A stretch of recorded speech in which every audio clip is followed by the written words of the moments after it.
बाड़ू का बाटे परेशानी काहे तोहर भोरे से लटकल बनोला हो लटकल बनोला।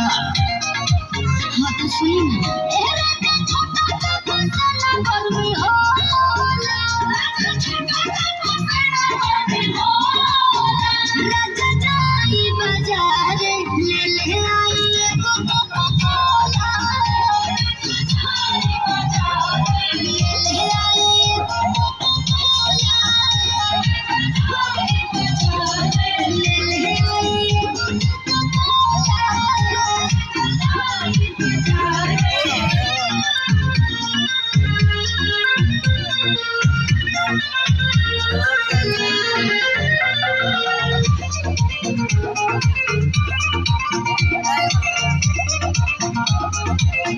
जवन जवन कहब बुलाइबो सजनिया नहई पीला ग्लूकोज वाला पानिया।